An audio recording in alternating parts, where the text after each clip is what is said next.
Have you ever walked into a room thinking you're the main character, only to realize everyone else is having a completely different movie? Yeah, that's kind of America on the global stage right now. Because one day, maybe not today, maybe not tomorrow, but one day Americans are going to wake up and finally realize something the rest of the world figured out a long time ago.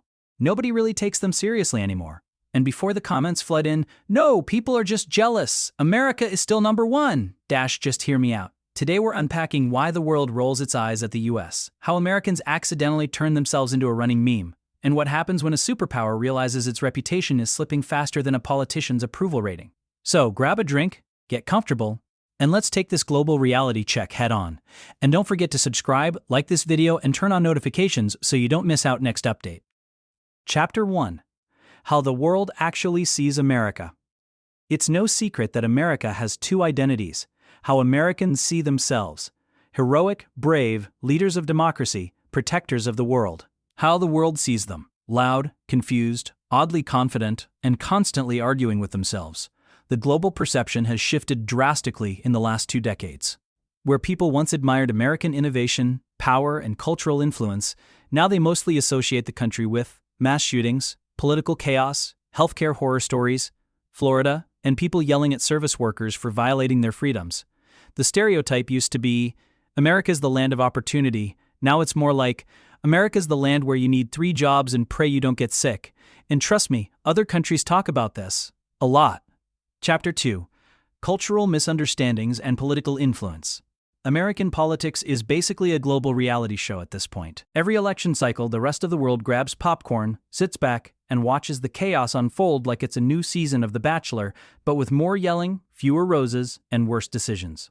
The U.S. claims to be the moral authority of the world, yet half the time it can't even agree on what a fact is, whether science is real or who actually won the election.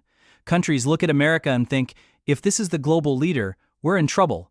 And then there's the cultural bubble. Many Americans believe the world revolves around the US, while most of the world rarely thinks about America at all. Not in a mean way, just in a we have our own problems way. But try telling that to someone who believes their passport is a VIP access pass to the universe. Chapter 3. Media and Social Media. The Reputation Killers. American media loves drama more than anything else. If there isn't a crisis, they'll just invent one. Cable news is basically a 24/7 rage machine. TikTok and Instagram amplify every embarrassing moment. And social media influencers broadcast America's wildest behavior directly into other countries' feeds.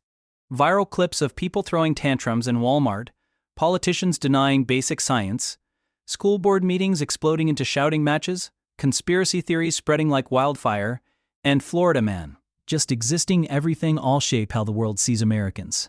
And because the loudest voices online tend to be the most unhinged, the entire country ends up judged by its most chaotic citizens. Chapter 4. Hard power versus soft power. America is still a military and economic giant. But here's the uncomfortable truth.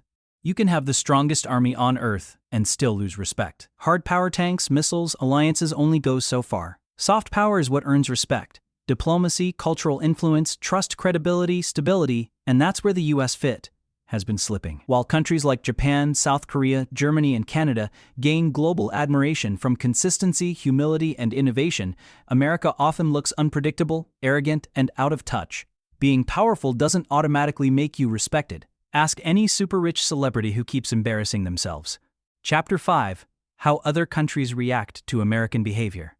The reactions vary, but they fall into predictable categories. Europe, eye rolls and jokes. Asia, confusion mixed with mild fascination. Africa, we have bigger issues to worry about. Latin America, frustration with US hypocrisy. Canada, disappointed sighs. Australia, laughing so hard it hurts. Sometimes countries openly criticize the US. Sometimes they quietly distance themselves. Sometimes they just avoid relying on America altogether. And the funniest reaction? When tourists from smaller countries say, Americans thought we didn't have cities or electricity. It happens a lot. The world isn't anti-American, they're just tired. Chapter 6. The Responsibility Factor. Are Americans even aware?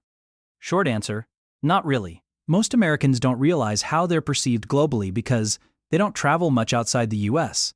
Their news rarely shows international perspectives. Schools teach US-centric history. The US presents itself as the center of the world. So when someone from another country points out American flaws, some Americans get defensive instead of curious. It's like telling someone their cooking needs more seasoning. They respond with, "Well, at least I have freedom." Cool, but your chicken is still dry. Chapter 7. The Wake-Up Call Moments Americans Miss. There have been many warning signs. Global surveys showing trust in U.S., leadership declining allies making deals without consulting America, countries switching to other powers for trade and diplomacy, international laughter at U.S. political debates, memes comparing America's healthcare to medieval medicine, but Americans often shrug it off. The mindset is, we're still number. The world is like, bro, at what? That disconnect is exactly why the wake-up call hasn't happened yet. Chapter 8. What America could learn from other countries. This isn't about hating America, it's about improvement. Other countries have faced credibility crises before. They rebuilt trust by listening more than talking, being willing to change, investing in education and social systems, working with other nations instead of lecturing them, fixing internal dysfunction before preaching to others. If America could look outward with humility instead of superiority, everything would shift. Respect doesn't come from shouting. It comes from showing you can grow.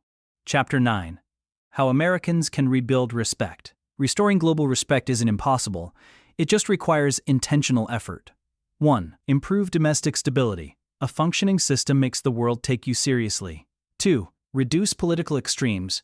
Being a global leader means being predictable, not chaotic. 3. Strengthen soft power. Art, diplomacy, innovation, science. These build admiration. 4. Listen to the global community. Not every criticism is an attack. 5. Invest in people, healthcare, education, infrastructure. These matter. 6. Lead by example, not by force. Respect is earned, not demanded.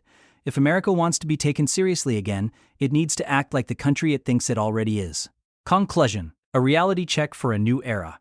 At some point, Americans will realize the world isn't laughing with them. It's laughing at them, not out of malice, but out of disbelief at how a country with so much potential keeps tripping over its own shoelaces. The U.S. can absolutely regain global respect. But first, it has to acknowledge that the respect is slipping. And that's the wake-up call. So here's the big question for viewers. What do you think America needs to finally take itself seriously and be taken seriously by the world? Drop your thoughts in the comments. This is a conversation the world is already having. Now it's time Americans join in too.